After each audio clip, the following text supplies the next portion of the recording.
भेजो।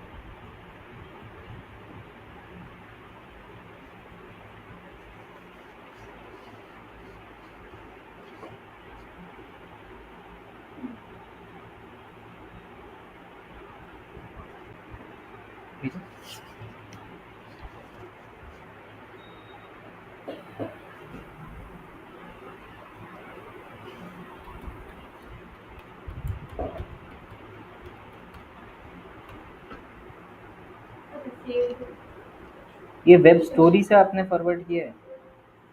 स्टोर है। नहीं नहीं, वेब स्टोरीज करके एक यूआरएल बन रहा है। नहीं नहीं, यहाँ पे ऐसे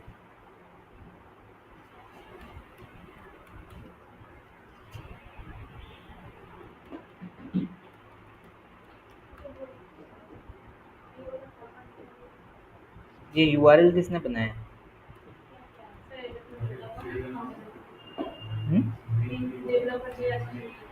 देख के लग रहा है।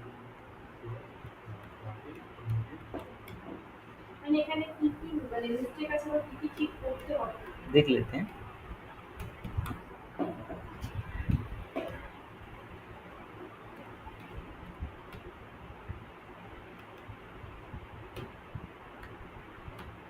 यहाँ पे क्या लिखा है, flats in Kolkata which area best to buy in 2025। अगर देखेंगे ना, ब्लॉग का मेन टॉपिक यही है। ठीक है, यहाँ पे फ्लैट्स इन कोलकाता देने का कोई खास रीज़न था नहीं। काइंड ऑफ बस कीवर्ड यूज़ करने के लिए ही दिया हुआ है, समझे? यूआरएल अभी चलिए चेंज करने की ज़रूरत नहीं है।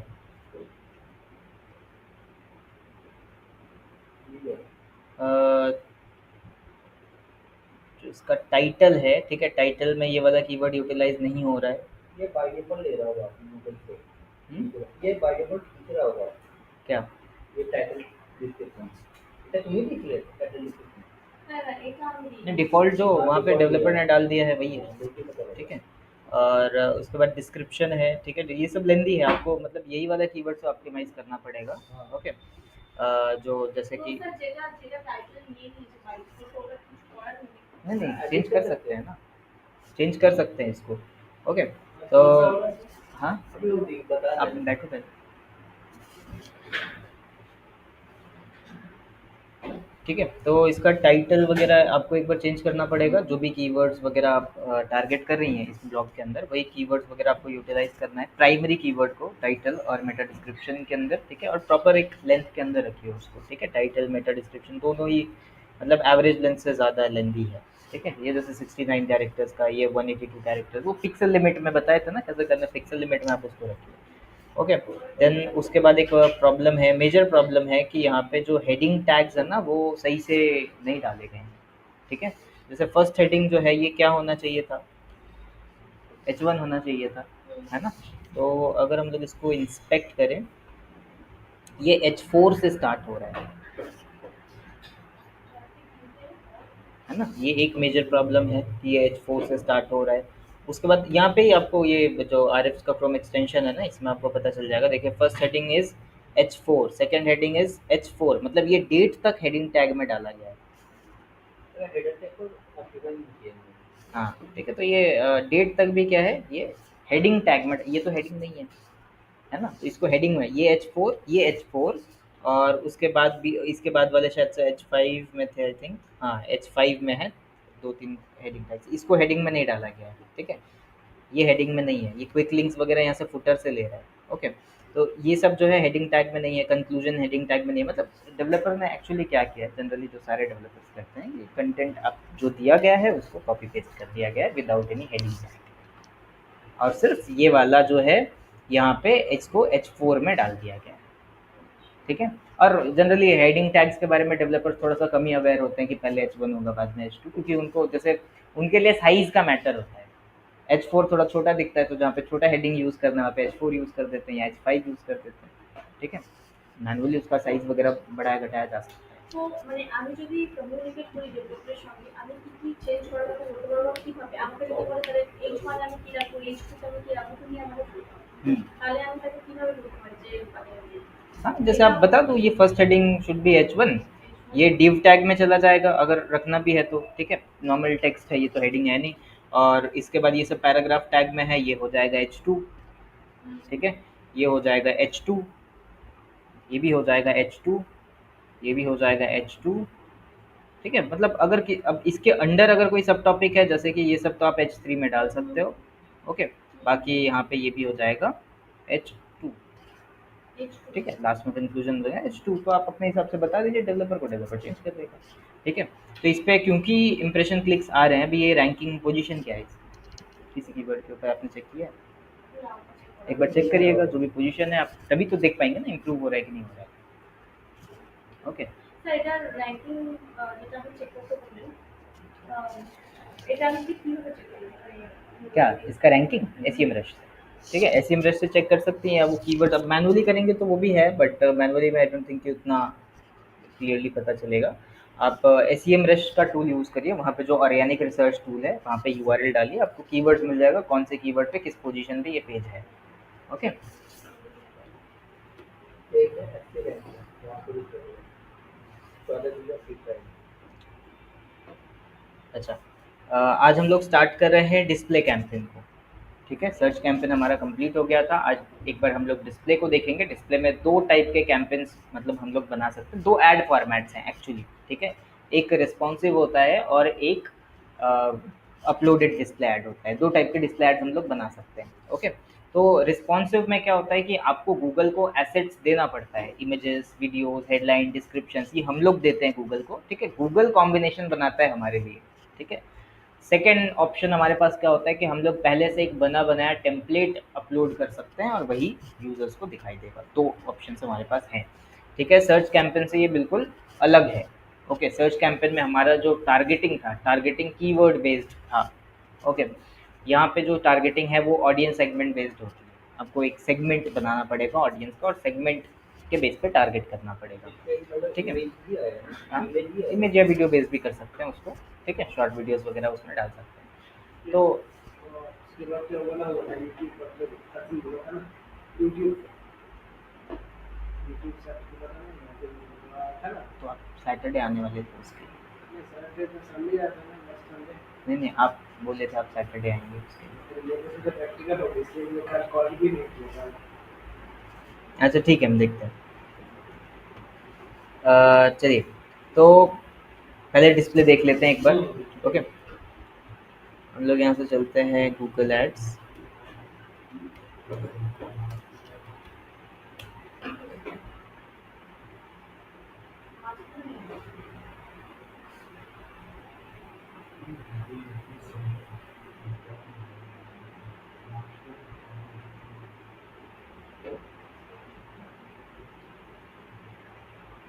ओके, तो गूगल एड्स में आके फिर यहाँ पे मुझे अपना एक जो कैंपेन है वो बनाना है।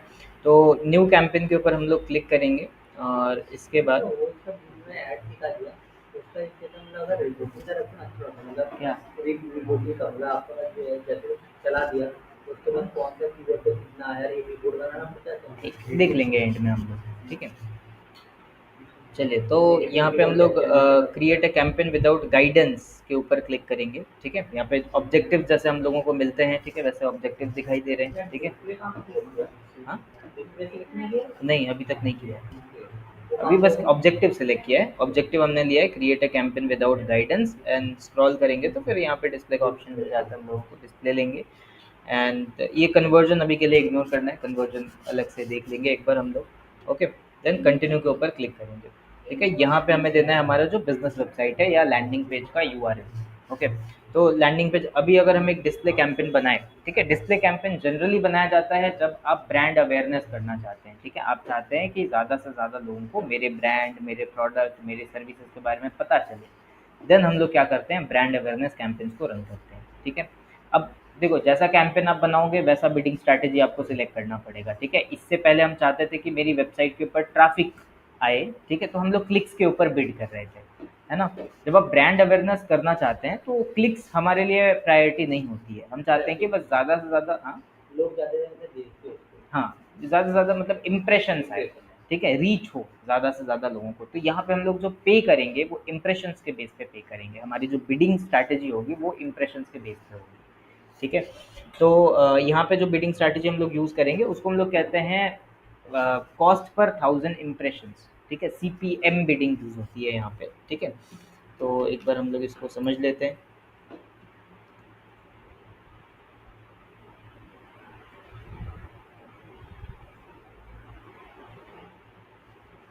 ठीक है, तो जो बिडिंग अभी हम लोग यूज़ करेंगे वो क्या है, सीपीएम बिडिंग, जिसका मतलब होता है कॉस्ट पर थाउजेंड इम्प्रेशंस। ठीक है, अब कॉस्ट पर थाउजेंड इम्प्रेशन का मतलब क्या है कि जब 1000 बार आपकी ऐड को देखा जाएगा, ठीक है, तब एक सर्टन अमाउंट गूगल जो है वहाँ से डिडक्ट करेगा, ठीक है, पर थाउजेंड इम्प्रेशन का एवरेजली। ओके, अब यहाँ पे समझ के रखिए, ये जो सीपीएम बिडिंग है ना, ये यहाँ पे भी यूज़ होता है, डिस्प्ले कैंपेन में भी यूज़ होता है, वीडियो कैंपेन में भी यूज़ होता है, क्योंकि वहाँ पे भी हम लोग ब्रांड अवेयरनेस कैंपेन चलाते हैं यूट्यूब वगैरह के ऊपर। ठीक है, इसीलिए डिस्प्ले कैंपेन में ना हमें मतलब एग्जैक्टली सीपीएम बिडिंग नहीं मिलती है, इसको हम लोग फिर बोलते हैं वीसीपीएम। ठीक है, वीसीपीएम का मतलब होता है viewable cost per thousand impressions. ठीक है, व्यूएबल का मतलब क्या है, अगर मेरा एक ऐड है, एक इमेज है, वो दूसरी किसी वेबसाइट पे, थर्ड पार्टी वेबसाइट के ऊपर दिखाई दे रही है, ठीक है, तो अगर वो ऐड 50% या 50% से ज़्यादा विजिबल है तभी उसका इम्प्रेशन काउंट होगा, अदरवाइज नहीं होगा। ठीक है, तो यहाँ पे हमें viewable cost per thousand impression, हाँ हाँ, कॉस्ट डिडक्ट होगा थाउजेंड इम्प्रेशन पे, बट इम्प्रेशन काउंट होने का एक क्राइटेरिया है, मतलब मेरे फीड में जस्ट वो लोड हो गया ऐड तो इम्प्रेशन काउंट नहीं होगा, वो 50% या उससे ज़्यादा विजिबल है ऐड, ठीक है, तभी काउंट होगा। ठीक है, एग्जाम्पल के लिए समझो, जैसे अगर हम एक वेबसाइट में जाएं, सपोज करिए ये वेबसाइट है, ओके, अब इस वेबसाइट में ना ये वाला जो सेक्शन है, ठीक है, यहाँ पे एक जो आपको सेक्शन दिखाई दे रहा है, मान लेते हैं ये एक ऐड है, सपोज करिए, ठीक है, समझ पा रहे हो, जैसे ये वाला देखो, ये वाला जो बॉक्स है, ठीक है, ये बॉक्स मान लेते हैं एक ऐड है अगर, और ये पेज मेरे सामने कुछ ऐसे लोड हुआ, तो ये जो बॉक्स है वो आधा आधा ही मुझे विजिबल है। ठीक है, तो अगर ये एक ऐड है 50% से कम विजिबल है, इंप्रेशन काउंट नहीं होगा। ऐड 50% या उससे ज़्यादा विजिबल हो गया मतलब इंप्रेशन काउंट होगा, और ऐसे करके जब 1000 इंप्रेशन होंगे तब एक सर्टेन अमाउंट वहाँ पे कट होगा। ठीक है, স্যার এই জায়গাটা আমি ঠিক বুঝলাম না যে समझे, जैसे थर्ड पार्टी वेबसाइट के 50% ऊपर एड्स आता है ना, ठीक है, जैसे हम आपको एक वेबसाइट दिखा रहे हैं, वेब कोड डॉट टूल्स, ठीक है, अगर इस वेबसाइट के ऊपर जाएंगे तो यहाँ पर भी जैसे ये गूगल एडसेंस से मोनेटाइज है, एक बार इसको दो में देते हैं।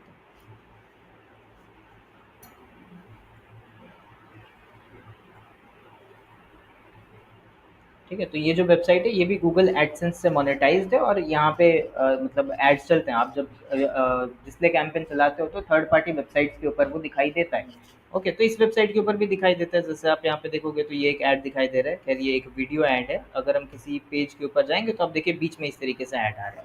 अब क्योंकि ये ऐड मेरे सामने पूरा लोड हो गया, पूरे स्क्रीन के ऊपर लोड हो गया, तो 100% विजिबिलिटी है, ठीक है, पूरा हम देख पा रहे हैं इस ऐड को। बट अगर ऐसा होता कि पेज के बीच में कहीं पे ऐड आता और ये आधा दिखता बस हमें, ठीक है, तो उसका इंप्रेशन काउंट नहीं होता। आधा या आधे से कम दिख रहा है तो मतलब कि उसका इंप्रेशन काउंट नहीं होगा। ठीक है, তো हाँ মানে बोलिए। কতটা ভিজিবল হবে সেটা কি ডিপেন্ড করছে আমি যে অ্যাড সেটআপটা করছি তার উপর? नहीं, हमारे ऊपर नहीं, अब वो दूसरी वेबसाइट में कहाँ ऐड का प्लेसमेंट बन रहा है उस पर डिपेंड करता है। ठीक है, না हमारे लिए গুগল अच्छा নিজের है। মতোই তো করে। हाँ গুগল নিজের মতোই তো করে যে हाँ, दूसरी কতটা वेबसाइट्स के ऊपर, ব্রডকাস্ট जैसे मेरी वेबसाइट है, अगर मेरी वेबसाइट के ऊपर अब अच्छा खासा ट्रैफिक आ रहा है और मुझे उसको मोनेटाइज करना है, तो हम सीधा गूगल एडसेंस से उसको अप्रूवल ले सकते हैं। अगर अप्रूवल मिल गया तो मेरी वेबसाइट पे एड्स दिखेंगे जो एडवर्टाइजर्स चला रहे हैं, करेक्ट। अब वो किस पोजीशन पे दिखेंगे, वो मेरी वेबसाइट है तो हम चलिए एड यूनिट सेटअप कर सकते हैं कि कहाँ पे दिखेगा। ओके, और जो लोग सेटअप नहीं करते उसको ठीक से, तो रैंडमली वो रैंडम प्लेसेस के ऊपर गूगल दिखा सकता है कंटेंट के बीच में। तो अगर एड यूनिट कुछ इस तरीके से सेटअप है कि एक बार में यूज़र को 50% से कम विजिबल है तो इंप्रेशन काउंट नहीं होगा। यूज़र ने पूरा देख लिया अगर, तो इंप्रेशन काउंट हो जाएगा। इस तरीके से हमारे लिए ही अच्छा है कि ऐड जब अच्छे से विजिबल हो रहा है तभी उसके इंप्रेशन काउंट हो रहे हैं। ठीक है, तो इसके लिए ये बिडिंग स्ट्रैटेजी समझना इंपॉर्टेंट है, कोई भी कैंपेन बनाने से पहले बिडिंग स्ट्रैटेजी समझना इंपॉर्टेंट है, अदरवाइज गूगल एड्स रन करने का कोई मतलब नहीं है। ठीक है, स्ट्रैटेजी, ठीक है, विजिबल का मतलब होता है, विजिबल का मतलब होता है ये पूरा देख पा रहे हैं कि नहीं, व्यूअर्स देख पा रहे हैं कि नहीं। আমি যদি অর্ধেকটা ভিজিট ছেড়ে দেই हम्म, তাহলে হবে তাহলে কি ওটা কাউন্ট ইমপ্রেশন কাউন্ট হবে? हाँ हाँ, अगर आपने देख के छोड़ दिया तो इम्प्रेशन काउंट होगा। होगा ना? हाँ আচ্ছা মানে ধরুন আমি মানে আমি ক্লিক করে গেলেও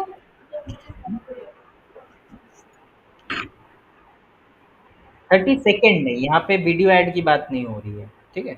यहाँ पे सिर्फ इमेज बेस्ड एड्स की बात हो रही है। 30 सेकंड्स कब आएगा जब हम वीडियो एड्स रन करेंगे, ठीक है? ये यहाँ पे उसकी बात नहीं हो रही है। तो अभी के लिए हम लोग सपोज करते हैं कि हम लोग इंटायर W3 वेब स्कूल के लिए एक ब्रांड अवेयरनेस कैंपेन बना रहे हैं, मतलब किसी स्पेसिफिक कोर्स के लिए नहीं, किसी स्पेसिफिक सर्विस के लिए नहीं, इंटायर ऑर्गेनाइजेशन, मतलब इसको प्रेजेंट करना है as a skill based training institute, ठीक है? स्किल बेस्ड कोर्सेज हैं, स्किल बेस्ड ट्रेनिंग इंस्टीट्यूट के तौर पे इसको आपको प्रेजेंट करना है। ओके, तो इसके लिए हम लोग एक कैंपेन बनाएंगे। अब यहाँ पे हम लोग एक लैंडिंग पेज का यूआरएल दे देते हैं, ठीक है? तो फिलहाल के लिए हमारा जो होम पेज है वो इसी चीज़ को रिप्रेजेंट कर रहा है, ठीक है? हाँ, स्किल बेस्ड मतलब कि स्किल बेस्ड कोर्सेज जो प्रोवाइड करता है, डिजिटल मार्केटिंग, वेब डिज़ाइन, ये सब कुछ, ठीक है? तो इसको हम लोग कॉपी करते हैं, कॉपी करने के बाद यहाँ पे अपना लैंडिंग पेज का यूआरएल आप दे सकते हो, ये हम चाहते तो ऐड लेवल पे भी दे सकते थे, ठीक है? कंटिन्यू के ऊपर क्लिक करेंगे और यहाँ पे कैंपेन का एक नाम देंगे। तो अभी हम लोग बना रहे हैं इसको for brand awareness,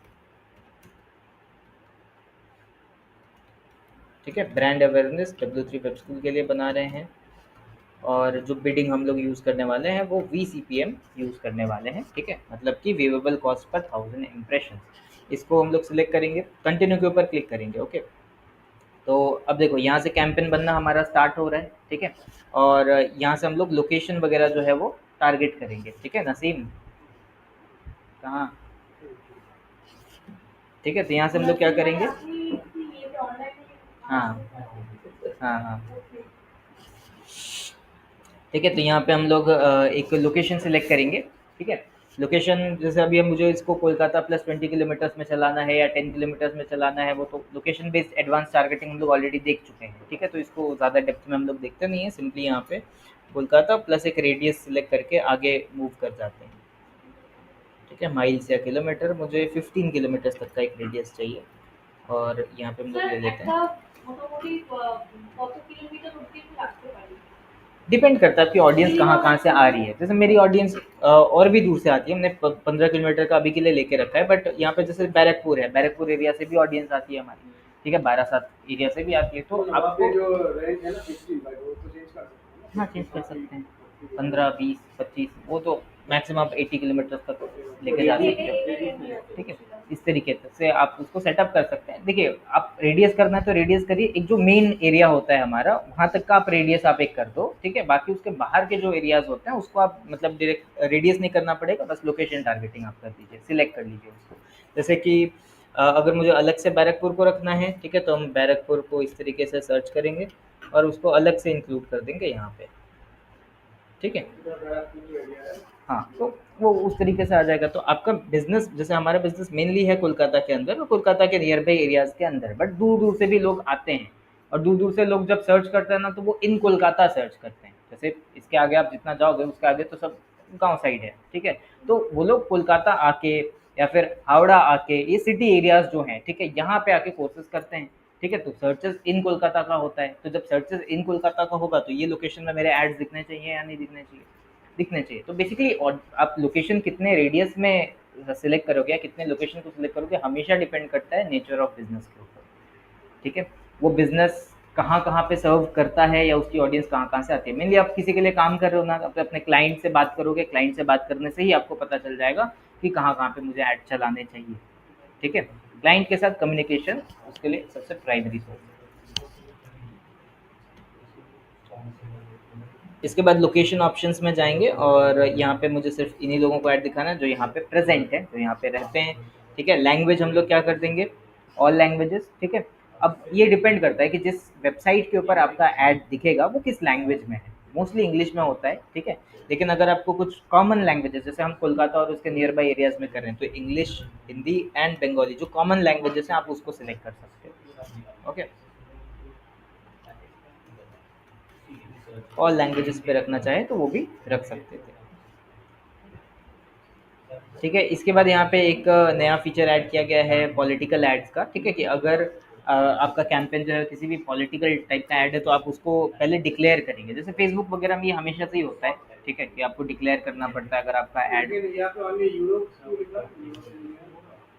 European Union political ads के लिए ही अभी इसने इंट्रोड्यूस किया है, ठीक है? मतलब नहीं, हमें इसमें कुछ टच ही नहीं करना है। अगर यहाँ पे नहीं है आप सिंपली नो करके निकल जाओ, ठीक है। अब हो सकता है इससे रिलेटेड और भी फीचर्स वो लेके आएगा इन फ्यूचर गूगल, ठीक है। जैसे आप देखेंगे ना कोई भी कैंपेन भी नया वो लेके आता है ना, वो कम्प्लीटली रेडी नहीं होता है चलाने के लिए, उसके फीचर्स डे बाई डे आते हैं। यूरोपियन यूनियन पॉलिटिकल एड्स, कई सारे जो रूल्स होते हैं ना एडवर्टाइजिंग के और वो सब, तो उसके लिए जैसे प्राइवेसी पॉलिसी भी बनती है तो वो उसी यूनियन के अंडर बन जाता है, ठीक है। इसलिए ये सब लेके आए गए, आप सिंपली यहाँ से नो कर दो और आगे बढ़ो, ठीक है। अभी के लिए मोर सेटिंग्स के ऊपर हम लोग क्लिक करेंगे, ठीक है। ऐड रोटेशन है, ठीक है। तो ऐड रोटेशन में क्या है, प्रेफर बेस्ट परफॉर्मिंग एड्स, मतलब जो भी ऐड वेरिएशन हमारा ज़्यादा बेटर परफॉर्म करेगा, ठीक है, उसी को बार बार दिखाना है यूजर्स के सामने, ठीक है। उसी हिसाब से हमारा जो कैंपेन है वो ऑप्टिमाइज होगा, ओके। और डू नॉट ऑप्टिमाइज अगर हम लोग कर दें तो डू नॉट ऑप्टिमाइज में क्या होता है, सारे एड्स को जो है इंडिपेंडेंटली, मतलब सारे एड्स को ही रोटेट किया जाएगा, ऑप्टिमाइज नहीं होगा। उस बेसिस पे हम चाहेंगे कि सारे वेरिएशन ही लोग देखें, ज़्यादा बेटर ऑप्शन है, हम ऑप्टिमाइज पे ही रखें उसको, ओके। मोर सेटिंग्स में जाएंगे, ऐड का एक शेड्यूल है, जनरली ब्रांड अवेयरनेस कैंपेन आप सारे दिन चला सकते हो, जब यूज़र एक्टिव है और एक थर्ड पार्टी वेबसाइट में जा रहा है तभी उसको वो एड्स जो है वो दिखाई देंगे, करेक्ट। तो आप ऑल डे पे रख सकते हो, कोई प्रॉब्लम नहीं है।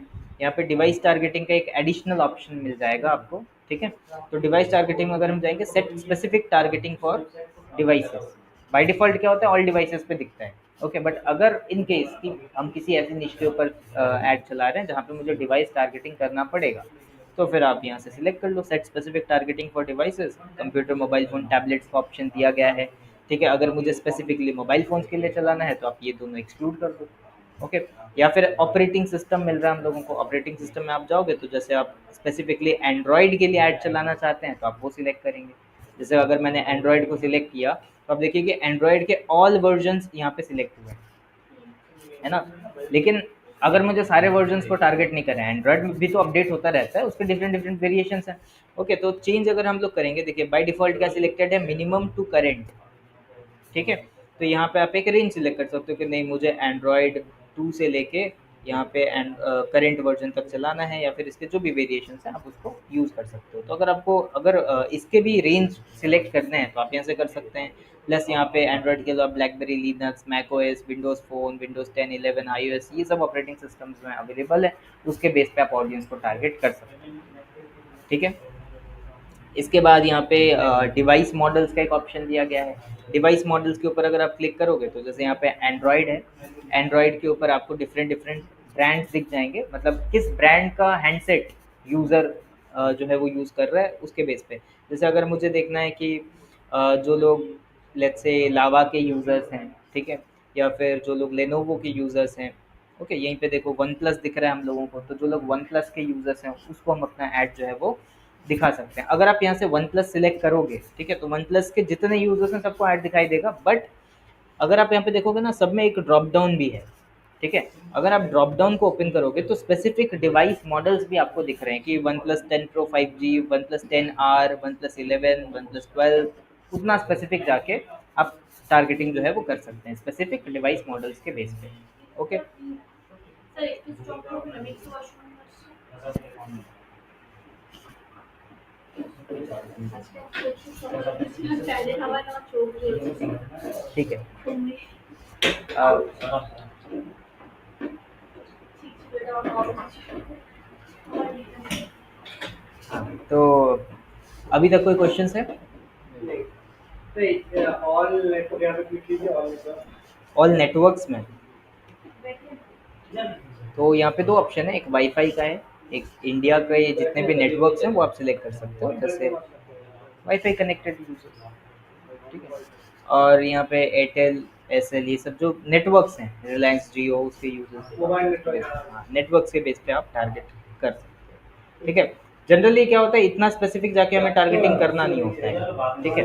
डिवाइस हाँ, जो इधर किया ना, नहीं डिवाइस में भी, मतलब अगर आप ज़्यादा से ज़्यादा करोगे ना तो कंप्यूटर, मोबाइल फ़ोन, टैबलेट्स, इतना, আমি চোখে জল দিলাম। ठीक है।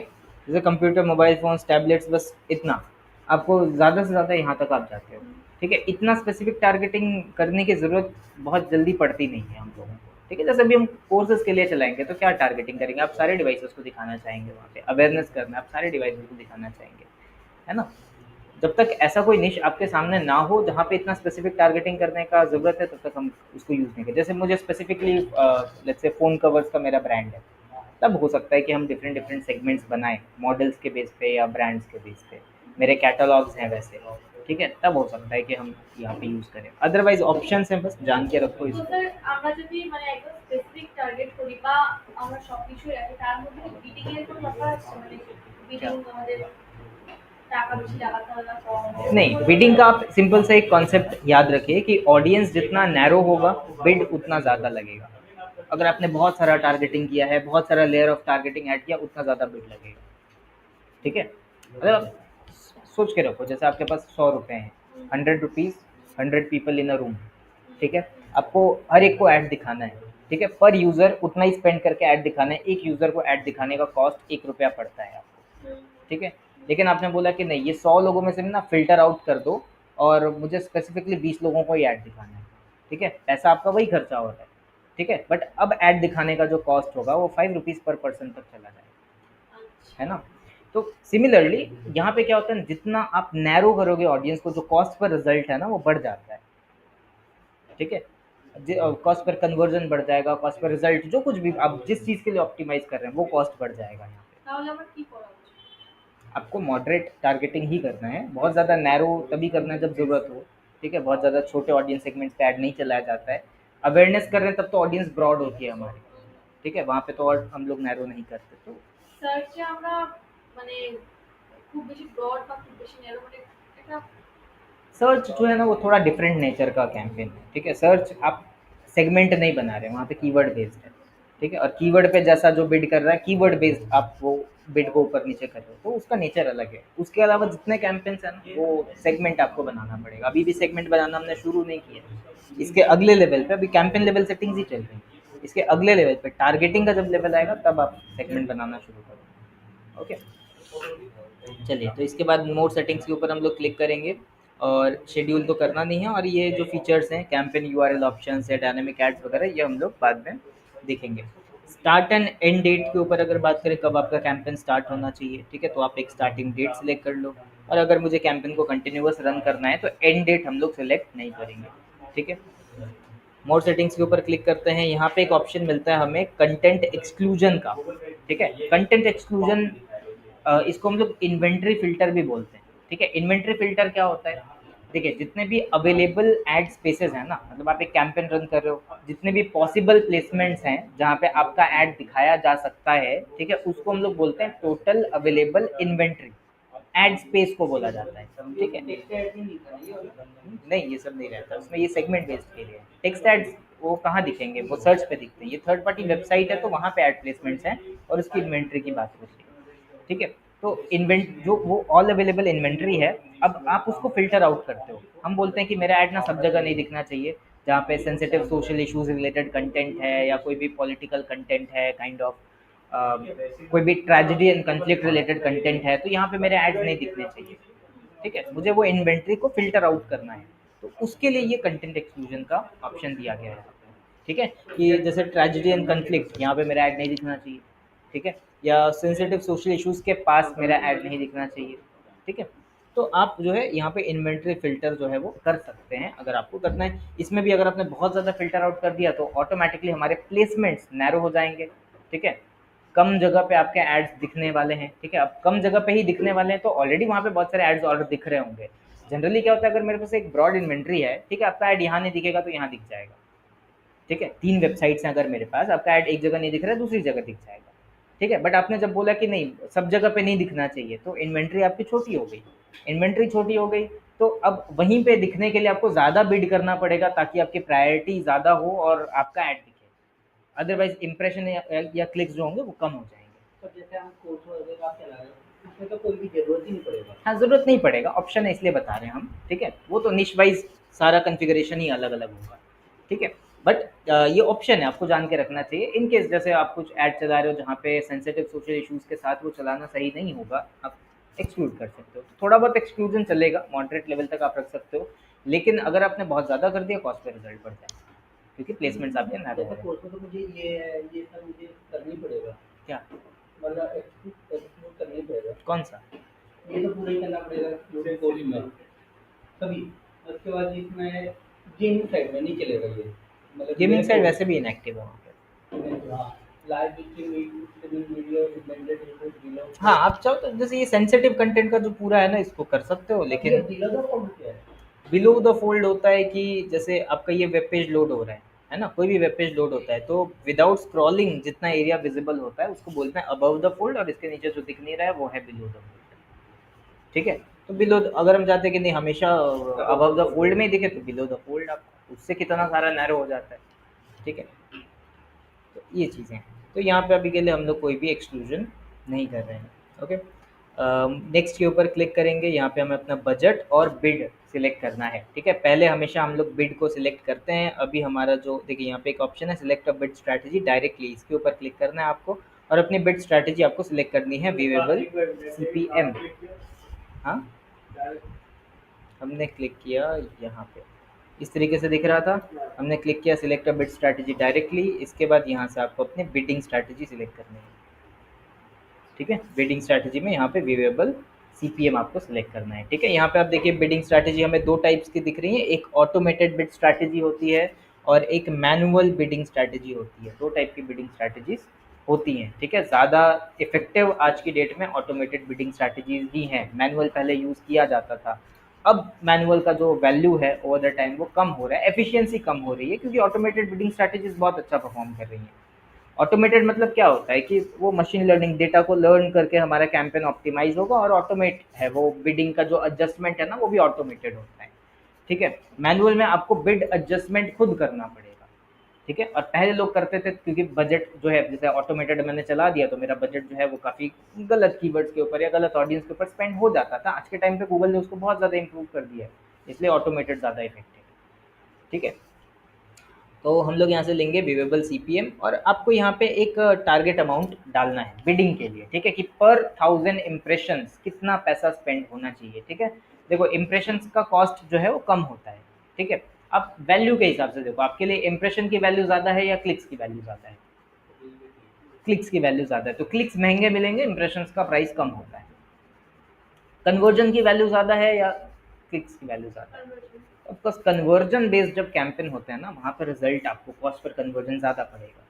ठीक है, उसी तरीके से तो यहाँ पे कम ही पड़ता है। आप अगर ब्रॉड एक ऑडियंस रखते हो ना, ऐसा भी होता है कि 10-20 रुपये में आप 1000 इम्प्रेशंस गेन कर लेते हो, 30 रुपये में गेन कर लेते हो। ठीक है, 50 रुपीज़, तो हम लोग एक एवरेज मान के चलेंगे। ये आपको थोड़ा अजम्पशंस के बेस पे ही यहाँ पे करना पड़ेगा, क्योंकि देखो ये आइडिया तब आएगा ना आप कितने ब्रॉड ऑडियंस बनाते हो, कितने नैरो ऑडियंस बनाते हो, अपने 4-5 बार बनाया है, चलाया है, तब आप एक अजम्पशन एक्यूरेट लगा पाओगे। अदरवाइज शुरू में आप 40-50 से स्टार्ट कर रहे हैं। इसमें मतलब कोई रिसर्च टाइप का नहीं है, आपको आइडिया लगाना पड़ेगा कि मैं मेरी ऑडियंस जो मैंने बनाई है वो कितनी ब्रॉड या नैरो है। मुझे लग रहा है नैरो है तो मुझे थोड़ा बढ़ा के डालना है यहाँ पे, मुझे लग रहा है कि ब्रॉड है, ठीक ठाक चल जाएगा, तो हम कम डाल सकते हैं यहाँ पे, उस पर डिपेंड करता है। ओके, तो हम स्टार्ट करेंगे 40 या 50 से। ठीक है, कुछ भी एक अमाउंट हम 50 यहाँ पे एक एंटर कर देते हैं। ठीक है, एक अमाउंट हमने डाला। अब अगर 1000 इम्प्रेशंस के लिए हम 50 पे कर रहे हैं, ठीक है, 50 हमने डाला है, उससे कम में भी हो जाएगा। ओके, तो हम दिन के कितने इम्प्रेशंस टारगेट कर रहे हैं उसके बेस पे हमारा डेली बजट डिसाइड होगा। ठीक है, हाँ, तो अगर हम मतलब 1000 इम्प्रेशंस गेन कर रहे हैं 50 रुपये में, 10,000 इम्प्रेशन मुझे मिल जाएंगे 500 के आसपास, है ना। तो दिन के मुझे 10,000 से 15,000 इम्प्रेशन रोज़ के चाहिए अगर स्टार्ट करने के लिए, तो 500 से 700 का बजट हम रख सकते हैं। ठीक है, डेली का रख सकते हैं इसके लिए। ठीक है, अवेयरनेस कैंपेन्स पे डेली थोड़ा थोड़ा हम स्पेंड कर सकते हैं। क्या हम लोग 1000 इम्प्रेशंस के लिए कितना बिड कर रहे हैं? 50 रुपीज़। 50 रुपीज़ में आपको 1000 इम्प्रेशंस मिल जाएंगे। तो हम चाहते हैं कि डेली मुझे 10,000 इम्प्रेशन मिले, कितना बजट देना पड़ेगा? 500। ठीक है, वैसे ही तो 500 to 700 कुछ भी एक हम लोग यहाँ पे रखते हैं। ठीक है, तो टू स्टार्ट हम लोग यहाँ पे जितना डिसाइड करूंगा वो उतना इंप्रेशन मतलब मुझे चाहिए हिसाब से देना। क्या बोल रहे हैं? तो मैं बोल रहा हूँ कि जो इंप्रेशन आप बोला ना, इसके लिए पहले मुझे एक डिसाइड करना पड़ेगा कितना, जैसे 50 आप हाँ, पहले बिड डिसाइड होगा, बिड के बेस पे ही अब दिन के कितने टारगेट हम करना चाहते हैं, हमारा बजट डिसाइड होगा। हाँ, ये हर कैंपेन में होता है। क्लिक्स का आपने बोला 50 रुपीज़ पर क्लिक, मुझे दिन के कितने क्लिक्स चाहिए उस हिसाब से डेली बजट डिसाइड हो जाएगा। कन्वर्जन का आपने टारगेट कॉस्ट दिया हुआ है तो दिन के कितने कन्वर्जन आप टारगेट करें उस हिसाब से आपको बजट देना पड़ेगा। ठीक है, तो ये हर कैंपेन में ही ये इसी तरीके से आपको करना है ये चीज़। ओके, नेक्स्ट के ऊपर क्लिक करेंगे। अब यहाँ पे हमारी टारगेटिंग सेटअप होगी। ठीक है, अब देखिए जो पहले कैंपेन बनाए जाते थे इससे पहले मतलब आज से 2-3 साल पहले की बात है कि जब डिस्प्ले कैंपेन हम लोग बनाते थे तो 2 टाइप के बनते थे। मतलब डिस्प्ले कैंपेन सिलेक्ट करते ही आपको 2 ऑप्शंस मिला करते थे, एक स्टैंडर्ड डिस्प्ले कैंपेन बनता था और एक स्मार्ट डिस्प्ले कैंपेन बनता था। ठीक है, दोनों में डिफरेंसेस क्या है? स्टैंडर्ड डिस्प्ले कैंपेन में टारगेटिंग आपकी खुद की होती थी, स्मार्ट डिस्प्ले कैंपेन में टारगेटिंग का कंट्रोल गूगल के पास होता था। ठीक है, तो अभी भी वो दोनों ऑप्शंस अवेलेबल हैं। ठीक है, बट वो 2 डिफरेंट कैंपेन नहीं करके एक ही कैंपेन में मर्ज कर दिया गया है। ठीक है, यहाँ पे टारगेटिंग के लेवल पे अगर मुझे चाहिए कि हम ऑप्टिमाइज्ड टारगेटिंग यूज़ करें तो मुझे कोई भी टारगेटिंग नहीं करनी है, यहाँ से सीधा नेक्स्ट करके निकल जाना है। ओपन टारगेटिंग जिसको बोलते हैं। ये भी एआई करेगा पूरा। हाँ, इस तरीके से होगा, तो এটা কি বেশি বেটার হবে? ज़्यादा ब्रॉड हो जाता है और इरेलेवेंट ऑडियंस के पास भी जा सकता है। ठीक है, थोड़ा सा डेटा आपने चला दिया, बाद में आप उसको शिफ्ट कर सकते हो। ठीक है, इस यहाँ पे जो एस्टिमेटेड दिखा रहा है ये इतने एग्जैक्ट नहीं है ना, एस्टिमेटेड कभी एग्जैक्ट नहीं होता है। जो 220K दिखा रहा है हाँ? बहुत दिख रहा है। बहुत सारा दिखा रहा है। ठीक है, वो वीकली है आई थिंक। कहाँ पे? देखिए 220K तो हाँ, वैसा दिखा रहा है इम्प्रेशंस, बट अभी हमने कोई टारगेटिंग भी तो नहीं किया है ना। जब हमने कोई टारगेटिंग नहीं किया है तो वो बहुत ब्रॉड ऑडियंस, वो आपको 10-10 रुपए में 1000 इम्प्रेशंस करा देगा। अब आप सोचो आपने 500 का 700 का बजट डाला है तो पहुंच सकते हैं आप उस लेवल तक। ठीक है, और वीकली आप काउंट करेंगे तो वीकली आप ये नंबर बना लेंगे, लेकिन फ़ायदा नहीं है ना। मुझे रेलेवेंट ऑडियंस के पास जाना है तो टारगेटिंग अगर मुझे खुद ऐड करनी है, यहाँ पे ऐड टारगेटिंग का ऑप्शन है और टोटल यहाँ पे 5 मेथड्स मुझे मिलते हैं ऑडियंस टारगेटिंग के। पहला मिल रहा है हमें ऑडियंस सेगमेंट्स, हम खुद से सेगमेंट सेलेक्ट कर सकते हैं। दूसरा हमें मिल रहा है डेमोग्राफिक्स, मतलब कि एज, जेंडर, इन चीज़ों के बेस पे। कीवर्ड के बेस पे कर सकते हैं, बट वो कीवर्ड सर्च इंजन पे जैसा करते थे वैसा नहीं। मतलब सर्च इंजन के लिए क्या करते थे कि ये कीवर्ड जब सर्च किया जाए तब मेरा ऐड दिखाओ। अब ये ऐड तो सर्च इंजन पे दिखेंगे ही नहीं, ये कहाँ दिखेंगे? थर्ड पार्टी वेबसाइट्स के ऊपर। तो जब उन कीवर्ड से रिलेटेड कंटेंट पे मेरा ऐड दिखाई देगा। ठीक है, मान लेते हैं आपका ब्लॉग है, आपने व्हाट इज एसईओ लिखा हुआ है तो वो मेरे ऐड से रेलेवेंट है तो आपके ब्लॉग पे मेरा ऐड दिखेगा। तो हम व्हाट इज एसईओ अगर टारगेट करते हैं तो ऐसे ब्लॉग्स जहाँ पे वो कीवर्ड यूज हुआ है वहाँ पे मेरा ऐड दिखाई देगा। वो कीवर्ड होता है टॉपिक वाइज कि इस टॉपिक के ब्लॉग्स के ऊपर या ऐप्स के ऊपर मेरा ऐड दिखाई देना चाहिए। प्लेसमेंट वाइज कर सकते हैं कि इस यूट्यूब चैनल पे स्पेसिफिकली मेरा ऐड दिखना चाहिए या इस वेबसाइट पे स्पेसिफिकली मेरा ऐड दिखना चाहिए। ठीक है, उतना स्पेसिफिक तक आप कर सकते हो। ठीक है, वो लिस्ट आपको यहाँ पे मिल जाती है। जैसे आपने ये कोर्स कर रहे हो डिजिटल मार्केटिंग कोर्स, इसके लिए कहाँ पे ऐड दिखाओगे इसका? मतलब समझे नहीं। आप डिजिटल मार्केटिंग करो ना, मतलब ये हम course डिजिटल आप- मार्केटिंग के लिए नहीं बताएं, इंटायर इंस्टीट्यूट के लिए बना रहे हैं। ठीक है, तो इसके लिए हम कैसे टारगेट करेंगे?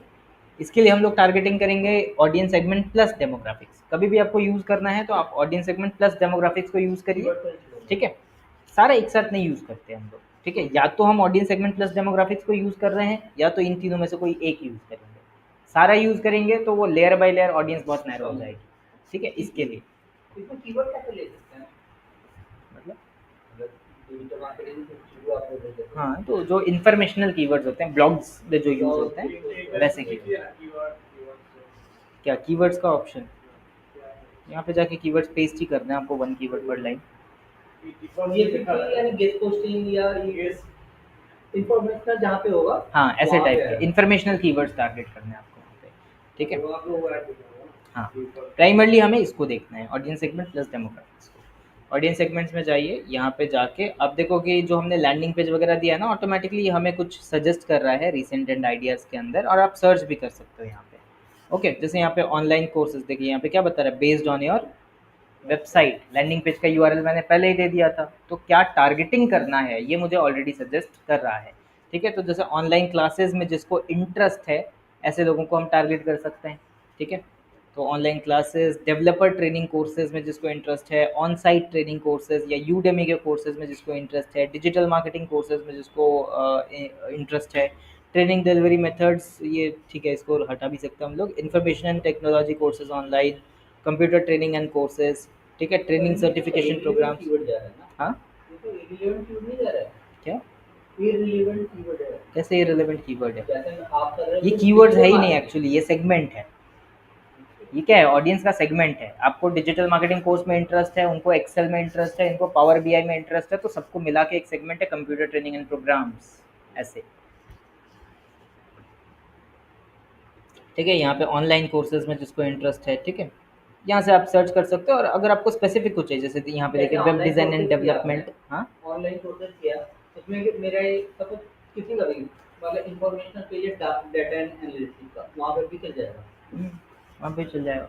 ऑनलाइन कोर्सेज में इंटरेस्ट होना चाहिए। आप एक यूज़र हो जिसको ऑनलाइन कोर्स में इंटरेस्ट है, आप किसी दूसरी वेबसाइट के ऊपर गए, आपका इंटरेस्ट मैच हुआ मेरे ऐड के टारगेटिंग के साथ, तो आपको मेरा ऐड दिख जाएगा। अभी तो हम किसी स्पेसिफिक कोर्स के लिए चला नहीं रहे हैं, है ना, अभी हम किसके लिए चला रहे हैं, एंटायर इंस्टीट्यूट के लिए। तो सामने वाले को किसी भी कोर्स में इंटरेस्ट हो सकता है, उसे मुझे अवेयर करना है कि ये एक इंस्टीट्यूशन है, इसके कोर्सेज को आप चेकआउट कर सकते हो।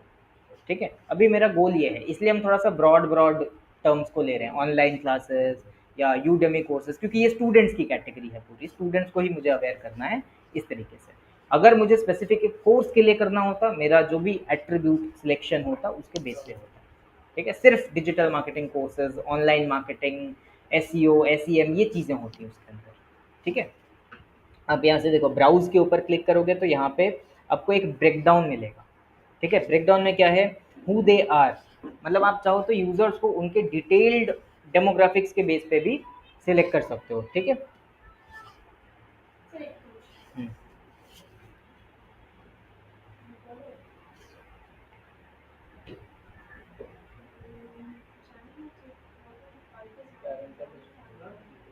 पेरेंटल स्टेटस मतलब मम्मी पापा हम्म,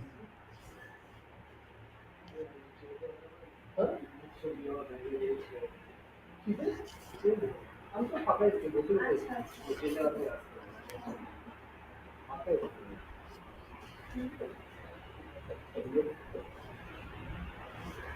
ठीक है। तो देखिए यहाँ पे फर्स्ट जो सेगमेंट मिल रहा है डिटेल डेमोग्राफिक का, हु दे आर, इसके ऊपर हम लोग क्लिक करेंगे। ठीक है, खत्म। अच्छा नहीं,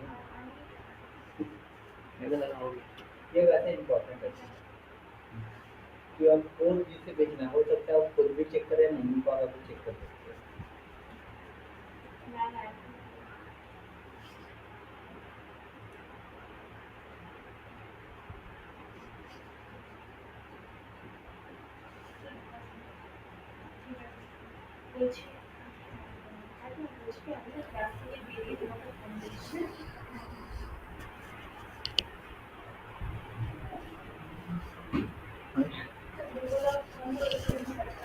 ठीक है, तो फर्स्ट यहाँ पे हमें मिल रहा है पेरेंटल स्टेटस। ठीक है, तो पेरेंटल स्टेटस में पेरेंट्स का एक ड्रॉप डाउन है, इसके ऊपर हम लोग क्लिक करेंगे और यहाँ से जैसे parents of infants, parents of toddlers, parents of pre schoolers, ठीक है, एज ग्रुप भी लिखा हुआ है यहाँ पे, उसके बेस पे आप टारगेट कर सकते हो।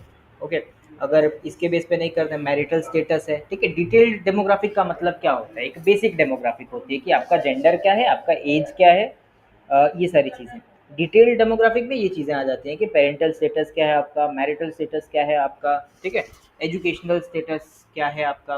ओके, जैसे यहाँ पे एजुकेशन के बेस पे मुझे स्टूडेंट्स को ही टारगेट करना है ना, तो एजुकेशन में जाएंगे, करेंट कॉलेज स्टूडेंट्स को आप टारगेट कर लो यहाँ से। ठीक है, या फिर highest level of educational attainment है ना, इसमें अगर हम लोग जाते हैं तो high school graduate, bachelor degree, advance degree, इसके बेस पे हम लोग जो है वो टारगेटिंग कर सकते हैं।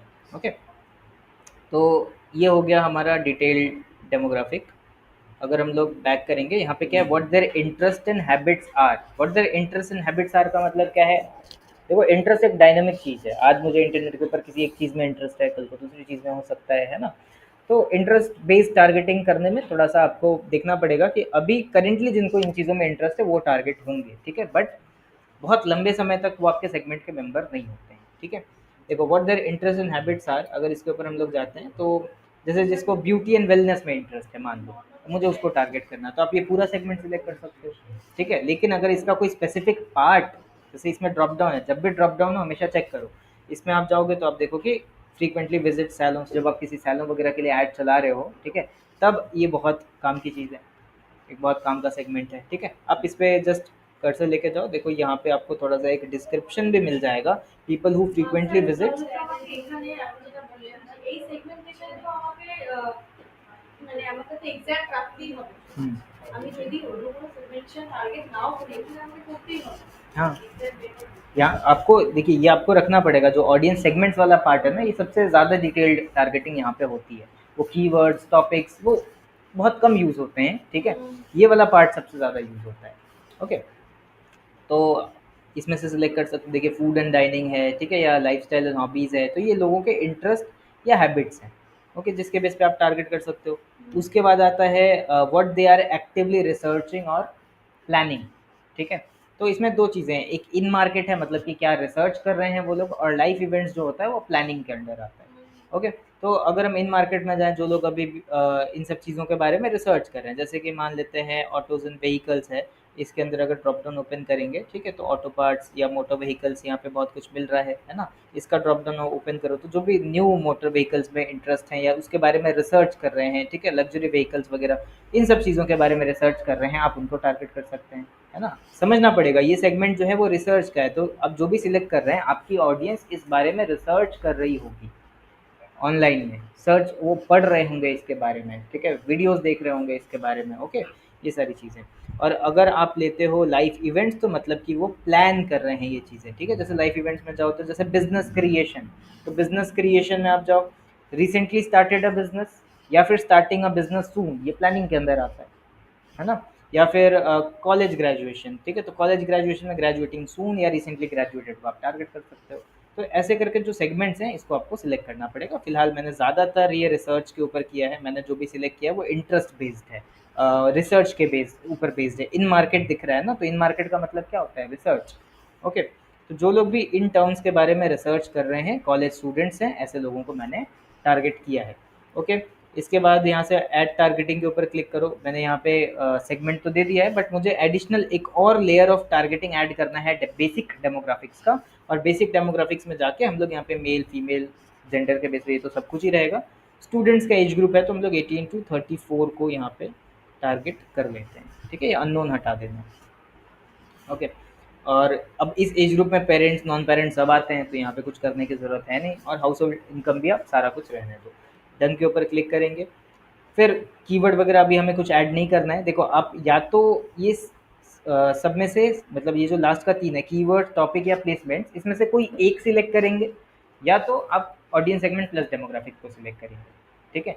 कोई एक ही, मतलब सारा नहीं यूज़ किया जाता है, नहीं तो ऑडियंस जो है आपकी बहुत ज़्यादा नैरो हो जाएगी। तो कीवर्ड्स तो दिखा दिए, 1 कीवर्ड पर लाइन आपको करके डालना पड़ेगा। कीवर्ड रिसर्च टूल्स हैं, आप वहाँ से कीवर्ड रिसर्च कर लीजिए। टॉपिक्स जस्ट दिखा रहे हैं कि इसमें क्या कर सकते हैं हम लोग। तो इसमें आपको बहुत सारे सेगमेंट्स मिलेंगे कि अगर इस टॉपिक से रिलेटेड कोई ब्लॉग है, कोई कंटेंट है, तो उधर पे मेरा ऐड दिखाया जा सकता है।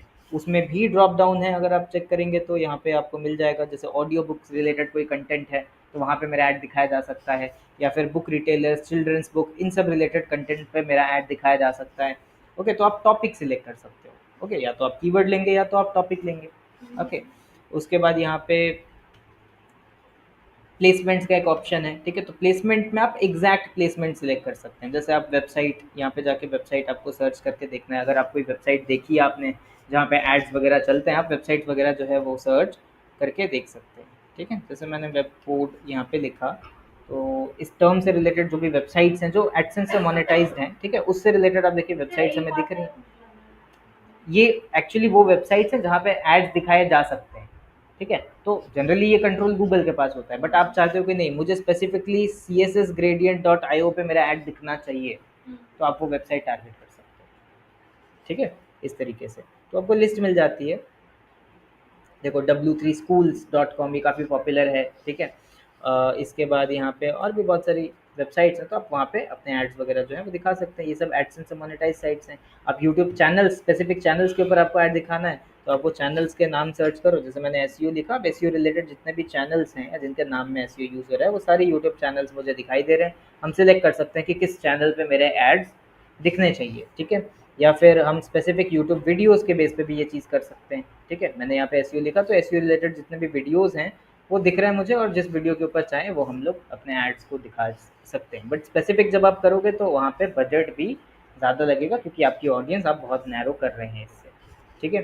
तो प्लेसमेंट रिलेटेड ऐसा किया जाता है। अभी हमने सिर्फ ऑडियंस सेगमेंट प्लस वो डेमोग्राफिक्स को लिया हुआ है, ओके। यूट्यूब वगैरह चलाने के लिए तो हमें वीडियो देना होगा, ठीक है। बट यूट्यूब पे text sorry image based ads भी कभी कभी दिखते हैं, बट वो किसी चैनल या वीडियो पे মানে नहीं दिख ইমেজ सकते, বেস फीड में করে दिखेंगे। আমি কিছু ইমেজ দিয়ে দিলাম নিজে থেকে हाँ, create उसके लिए করে वीडियो देना पड़ेगा, प्लेसमेंट सिलेक्शन के लिए फिर वीडियो चाहिए होगा। না ইমেজ বেস মানে আমি কিছু ইমেজ যদি দিয়ে আপলোড করি তো গুগল নিজের থেকে একটা ভিডিও ক্রিয়েট করে দিয়ে দেবে আপনি नहीं, সেটাই वो বলছেন वैसा वीडियो नहीं, वो नहीं दिखेगा, ठीक है। ইমেজ বেস वो जस्ट मतलब वो बहुत बेसिक एनिमेटेड होता है, वो वैसा नहीं আচ্ছা दिखता है, আচ্ছা আলাদা করতে ठीक है। वो अलग से आपको देना पड़ेगा वीडियोस। तो ये जैसे अगर सिर्फ डिस्प्ले की मतलब कोई कोई फॉर्मेट में आया मतलब तो वो कैसे दिखेगा? हमने तो कोई इमेज वगैरह डाला नहीं है। अरे अभी ऐड लेवल तक पहुंचेंगे तब ना, ओके। अभी तो हम लोग ऐड ग्रुप में ही हैं, ठीक है। तो यहाँ पे ऑप्टिमाइज टारगेटिंग के ऊपर जाएंगे, यहाँ पे देखो एक ऑप्शन मिलता है ऑप्टिमाइज टारगेटिंग। ऑप्टिमाइज टारगेटिंग का मतलब क्या है कि आप गूगल को ये कंट्रोल दे रहे हैं, ठीक है, कि मेरे टारगेटिंग सिग्नल्स के बियॉन्ड जाके भी आप ऐड दिखा सकते हो। अगर गूगल को लगेगा कि परफॉर्मेंस को इम्प्रूव करने के चांसेस हैं, तो वो हमारे टारगेटिंग सिग्नल्स जो हमने दिए हैं उसके बियॉन्ड भी जाके एड्स को दिखा सकता है। तो अब इसको इनेबल कर दो। वैसे भी हम अवेयरनेस कैंपेन चला रहे हो तो मुझे रीच को जो है वो थोड़ा ज़्यादा ही रखना है, ओके। देन नेक्स्ट के ऊपर क्लिक करेंगे हम लोग और यहाँ से आप अपना ऐड बनाओगे, ठीक है।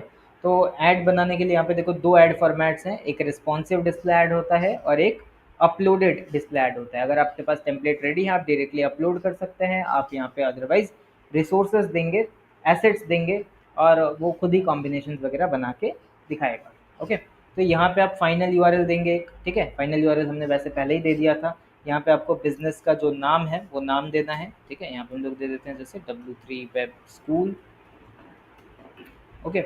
इसके बाद यहाँ पे हमें इमेजेस देनी है, तो अप टू 15 इमेजेस हम लोगों को देना है यहाँ पे, ठीक है। 15 इमेजेस को हम लोग अपलोड करेंगे। इमेजेस पे क्लिक करिए। अब देखिए यहाँ पे कुछ बेसिक जनरेटेड इमेजेस हैं, ठीक है। यहाँ पे जो हमें गूगल जनरेट करके दे रहा है, या तो कुछ स्टॉक इमेजेस हमें यहाँ पे सजेस्ट किए जा रहे हैं। अगर हम वेबसाइट और सोशल पे जाएंगे तो वेबसाइट से भी कुछ इमेजेस को स्कैन करके ये आपको दे देगा जिनको आप यूज़ कर सकते हो, ठीक है। तो स्किल बेस्ड ट्रेनिंग रिलेटेड हमें कोई स्पेसिफिक कोर्स रिलेटेड इमेजेस नहीं चाहिए, है ना। अब जैसे ये एक इमेज है, ओके, जो बेसिक एक स्टॉक इमेज टाइप की है, इसको हम लोग सिलेक्ट करते हैं। तो जब आप सिलेक्ट करोगे इस इमेज को आपको, नहीं ये वेबसाइट से ले रहा है, ये जो हमने पेज दिया था ना उस पेज से एक्सट्रैक्ट कर रहे हैं इमेजेस को, ओके। हम लोग वेबसाइट एंड सोशल वाले ऑप्शन पे, हाँ, आप वहाँ से ले सकते हैं। आपको अगर आपको अपलोड करना है आप अपलोड भी कर सकते हैं। ये अपलोड का ऑप्शन है यहाँ पे, ठीक है। यहाँ से अपलोड कर पाऊँगा, ओके। तो जैसे मैंने ये इमेज को सिलेक्ट किया है, ये इमेज को हम लोग इस तरीके से सिलेक्ट करेंगे। अब देखो इसको क्रॉप करने का ऑप्शन है, ठीक है। हमें कोई भी इमेज ऐसी नहीं लेनी है जिसके ऊपर बहुत सारा टेक्स्ट हो, मतलब आपने खुद से टेक्स्ट डाल दिया कि join the best institute kind of, ऐसा आपको खुद नहीं करना है। वो हेडलाइंस वगैरह खुद ही गूगल जो है कॉम्बिनेशन बनाएगा। आपको जस्ट इस तरीके से इमेजेस लेनी है जिसको एज अ बैकग्राउंड यूज़ किया जा सके, ठीक है। जैसे यहाँ पे कोई भी टेक्स्ट है यहाँ पे लिखा हुआ, मतलब वो कोडिंग वगैरह है वो छोड़ दीजिए, यहाँ पे कोई भी मेन टेक्स्ट है क्या, नहीं है, तो ऐसी इमेजेस को आपको लेना है, ठीक है। जैसे ये इसको अलग अलग रेशियोज़ में आप कट करिए, ठीक है। जैसे कुछ कुछ प्लेसमेंट्स होंगे जहाँ पे रेक्टेंगुलर इमेज चाहिए तो उसके लिए ये फ्रेम ठीक है, चल सकता है। कहीं कहीं पे स्क्वायर इमेजेस चाहिए तो वहाँ पे ये फ्रेम ठीक है, ये चल सकता है। अब इस इमेज की हाइट इतनी नहीं है कि इसको पोर्ट्रेट में सिलेक्ट किया जा सके, तो ये वाला छोड़ देंगे हम लोग, सिलेक्ट 2 रेशियोज़। तो जब एक इमेज को मैंने 2 रेशियोज़ में सिलेक्ट किया तो इमेज काउंट क्या हुआ 2, ठीक है। ऐसे करके आपको 15 इमेजेस तक लेना है, ओके। जैसे ये एक इमेज है, इसको हम लोग क्रॉप करते हैं, ठीक है। तो ये इमेज भी जो है वो पोर्ट्रेट में नहीं हो पाएगी। মানে এরকম যদি আমি ক্রপ করে এরকম শেপে এনে দিই তাহলে মানে পোর্ট্রেট হলো বা हाँ, রেশিওতে তো डबल डबल হলে তাহলে ডুপ্লিকেট রিজেক্ট नहीं अलग अलग प्लेसमेंट्स पे दिखेगा ना, जहाँ पे स्क्वायर दिखना है वहाँ पे स्क्वायर वर्जन दिखेगा उसका, जहाँ पे ये वाला वेरिएशन दिखाना पॉसिबल है वहाँ पे ये दिखा देगा। डुप्लिकेट করবে नहीं डुप्लीकेट नहीं, वो खुद ही हमें क्रॉप करने का ऑप्शन दिया है। व्हाइट के हिसाब से दिखाएगा। हाँ ताकि पिक्सल ना फटे इसलिए कहा था। हाँ, उसके लिए क्रॉप करने का ऑप्शन है। মানে আমি অপশন দিচ্ছি কি আমারটা এগুলো দেখাতে পারো আবার এগুলো পিক্সেল না ফাটে এটা গুগল নিজেই অ্যাডজাস্ট করবে মানে দুটো ও মানে ওয়েবসাইটে হিসাবে অ্যাডজাস্ট করবে পিক্সেল আচ্ছা पिक्सल हिसाब ठीक है, चलो ये एक हो गया। और कोई जैसे स्टॉक इमेजेस वगैरह हमें अपलोड करना है, स्टॉक इमेजेस के ऊपर हम लोग क्लिक करेंगे, ठीक है। यहाँ पे कुछ स्टॉक इमेजेस अवेलेबल हैं, इसमें से भी आप ले सकते हो अगर आपको लेना है तो, ओके। अभी हम लोग जो है यहाँ पे कुछ स्टॉक इमेजेस यहाँ पे अवेलेबल थे, इसमें से देखते हैं अगर कुछ हो क्या वेबसाइट एंड सोशल में।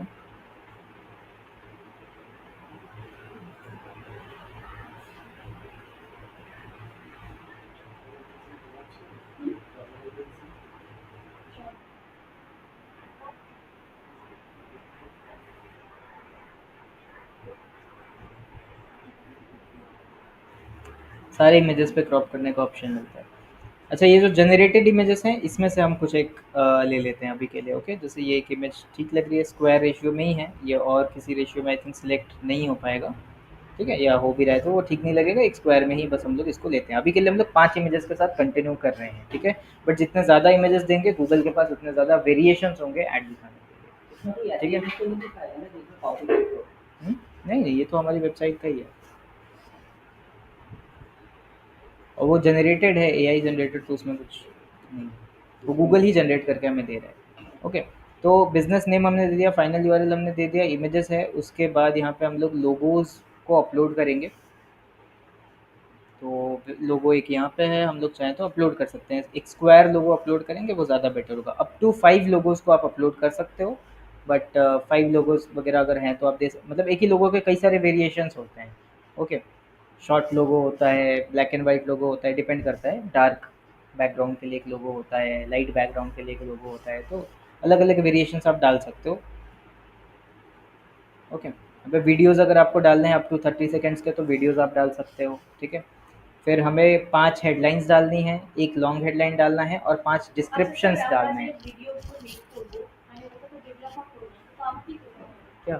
ভিডিওটা যে ক্রিয়েট করবো, তো আমি কি করতে হবে? মানে যেটা আমি ধরুন আমাদের হ্যাঁ, অনেক কোম্পানিতে যে গ্রাফিক্সের জন্য হায়ার থাকে না, তো তখন সেই আমাকেই করতে হবে। ওটা কি ক্যানভা দিতে হবে?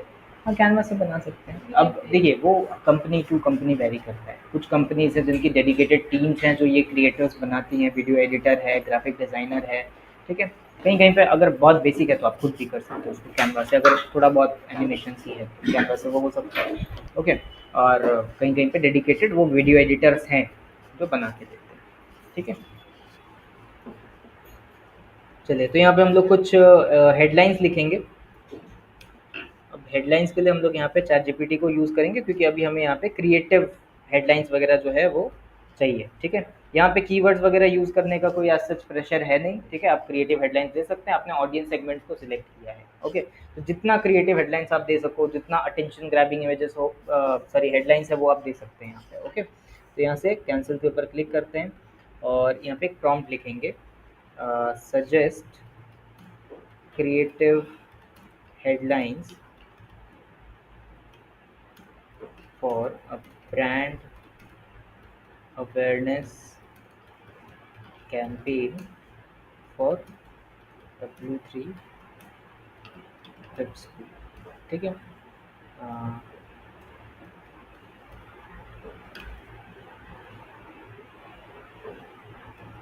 ठीक है, इस तरीके से एक बार देखते हैं यहाँ पे, इसको थोड़ा सा एक बार अपडेट करना होगा। अगर ये ठीक है तो इसको लेंथ एक बार बताना होगा, अंडर 30 कैरेक्टर्स,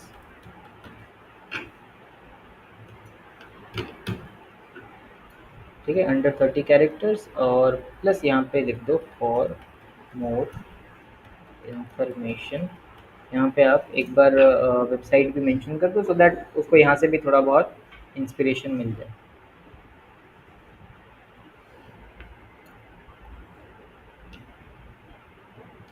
ठीक है, तो जैसे ये कुछ क्रिएटिव हेडलाइंस दे रहा है, इसमें से हम लोग पिक कर सकते हैं। इसको कॉपी करो, यहाँ पे जाके आप पेस्ट करो। देखो यहाँ पे कुछ सजेशंस वगैरह भी ये दे रहा है, बट हम लोग जो जनरेट करेंगे वही हमें देना है। ओके, जैसे मास्टर डिजिटल स्किल्स शॉर्ट है, बट जो हमारा ऐड है, ठीक है, उसको ही रिफ्लेक्ट कर रहा है। आपका जो हेडलाइन होना चाहिए वो हमेशा ऐसा होना चाहिए जो अटेंशन ग्रैब करे, आपका डिस्क्रिप्शन उसको जस्टिफाई करेगा। अब जो आप ये बात बोल रहे हैं ना, जानते हैं, तो ये आपको सुनिए, देखिए हमारा गूगल का जो प्लेटफॉर्म है, सबसे हाँ, यूट्यूब का अलग से ऐसा कुछ नहीं। नहीं, यूट्यूब का अलग से भी है, ठीक है, एक डेडिकेटेड वीडियो कैंपेन भी बनाया जा सकता है, और डिस्प्ले कैंपेन भी यूट्यूब पे दिखेगा, ये भी यूट्यूब पे दिखता है, और यूट्यूब का एक डेडिकेटेड अलग कैंपेन भी होता है, दोनों चीज़ होती है, ठीक है।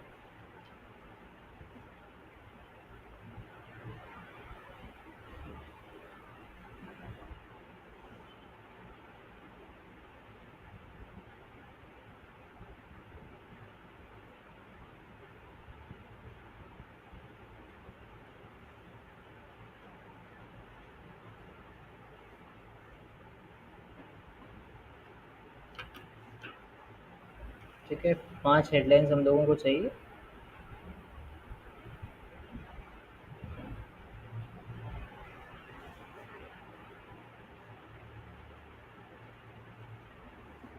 ठीक है, तो यहाँ पे 5 हेडलाइंस हमने दिए। एक हमें लेंदी हेडलाइन चाहिए, लॉन्ग हेडलाइन, इसका जो कैरेक्टर लिमिट होता है वो 90 कैरेक्टर्स तक का होता है।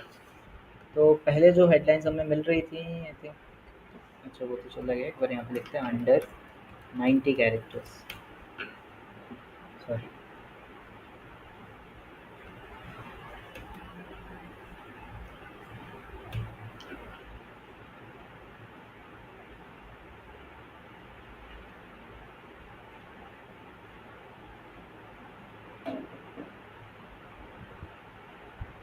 ठीक है, तो जैसे upgrade your skills and kick start your IT career, ये एक लॉन्ग हेडलाइन हो जाएगा। कहीं कहीं पे जैसे यूट्यूब वगैरह पे लॉन्ग हेडलाइन दिखता है, ओके, तो इसके लिए एक लॉन्ग हेडलाइन हमें देना है। उसके बाद डिस्क्रिप्शंस डालने हैं, तो अप टू 5 डिस्क्रिप्शंस। अब डिस्क्रिप्शन जैसे उसका भी लेंथ सेम है, तो हम लोग डिस्क्रिप्शन के लिए ये सब यूज़ कर सकते हैं। 90 कैरेक्टर्स के ही डिस्क्रिप्शंस हैं, तो उसमें ये सब हम लोग यूज़ कर सकते हैं। और यहाँ की 90 कैरेक्टर मुझे हाँ मैक्सिमम रेंज में 90 हाँ, 90 कैरेक्टर्स का डिस्क्रिप्शन होता है।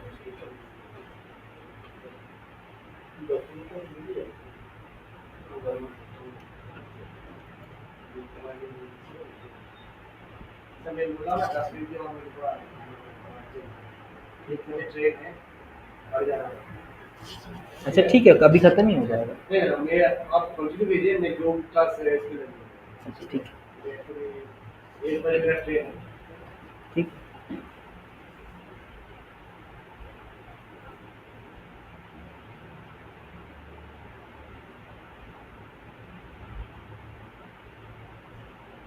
ये डिस्क्रिप्शंस वगैरह डाल देंगे, वैसे ही हो गया ये।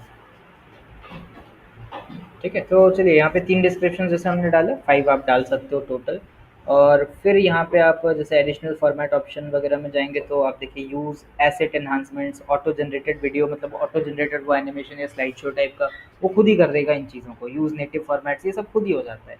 ओके, मोर ऑप्शंस पे आप क्लिक करिए, आप एक call to action text add करिए। कॉल टू एक्शन जैसे अभी ये इंटायर ब्रांड के लिए है, तो फिर आप लर्न मोर को यूज़ कर सकते हैं।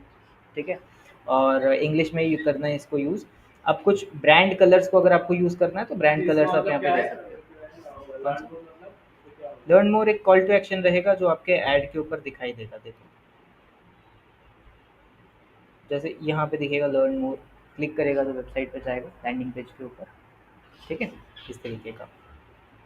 यहाँ से मोर ऑप्शंस में चलते हैं। कस्टम कलर्स हम लोग यहाँ पे दे सकते हैं। कस्टम कलर्स मतलब हम चाहते हैं कि मेरे ब्रांड कलर्स यूज़ हों ऐड के अंदर, है ना। तो कुछ कुछ प्लेसमेंट्स पे ये अप्लाई होता है। एक मेन कलर और एक एक्सेंट कलर आप दे दो।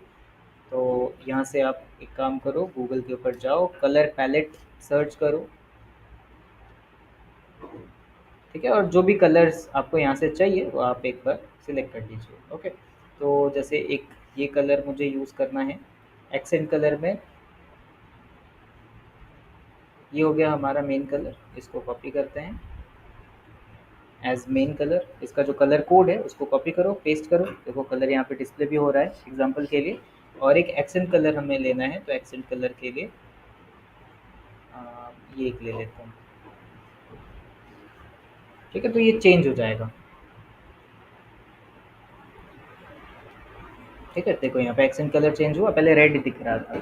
ठीक है, तो अभी एक्सेंट कलर जो आपने दिया वो यहाँ पे दिख रहा है। अब जो मेन कलर है वो भी कुछ प्लेसमेंट्स के ऊपर दिखाई देगा। ठीक है, जैसे यहाँ पे देखो। ठीक है, यहाँ पे एप्लीकेबल नहीं है तो यहाँ पे नहीं दे रहा है। देखो ये सब वेरिएशंस, ये सब फॉर्मेट्स गूगल खुद ही बना रहा है ना।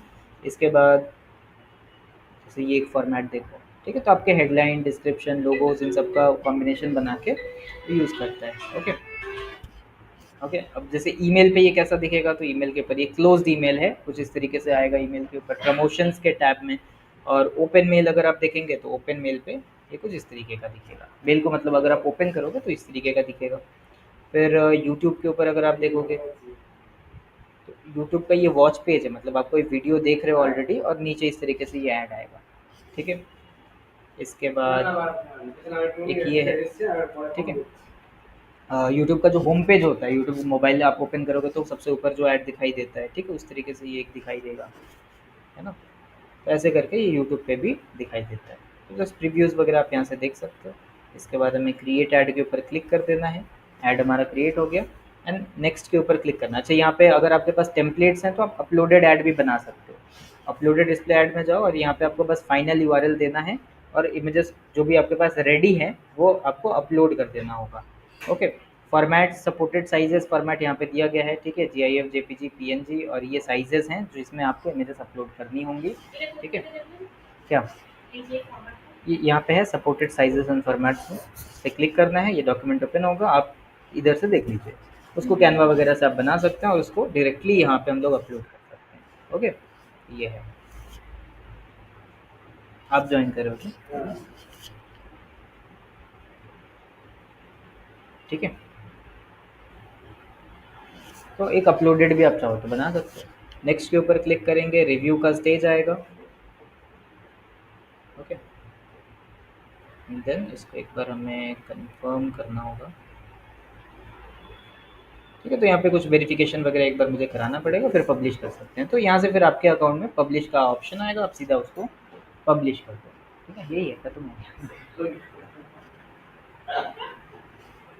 এটা ইজি আছে একটু थोड़ा समझना पड़ेगा ऑप्शंस को, फीचर्स इसमें सर्च कैंपेन से थोड़े से ज़्यादा हैं, टारगेटिंग ज़्यादा है, उसको समझ समझ के करना पड़ेगा, आसान है, ठीक है। चलो रिकॉर्डिंग शेयर कर देते हैं। স্যার বলছি আপনি আপনার ফাইন করে ঠিক আছে আমি আপনাকে বলছিলাম না যে আমার ডিলিট হয়ে গেছিল তো আপনার हाँ কিওয়ার্ডস গুলো পাঠিয়েছিলেন তো আর যেগুলো ট্রেন যেটা আছে কিওয়ার্ডস ঠিক আছে ওইগুলো মানে আমার কাছে শেমরাস আছে কিওয়ার্ডস প্ল্যানার আছে তো বাকি যে আপনার ওয়েব সাজেস্ট বা আপনার ট্রেন্ডিং যে কিওয়ার্ডস আছে ওইটা প্লাস আপনার অন পেজ বা অফ পেজে ওইগুলো আছে সেগুলো ভিডিওগুলো আমাকে সেন্ড করে দেবেন ठीक है, অন্য ক্লাসে আপনার যখন টাইম হবে যেই ক্লাসে भी থাকবে অ্যাভেলেবল ওটাই পাঠিয়ে দেবেন ठीक है, भेज देते हैं। যখন মনে হয় তখন आज का ये वाला है, हम्म। तो मेरा नाम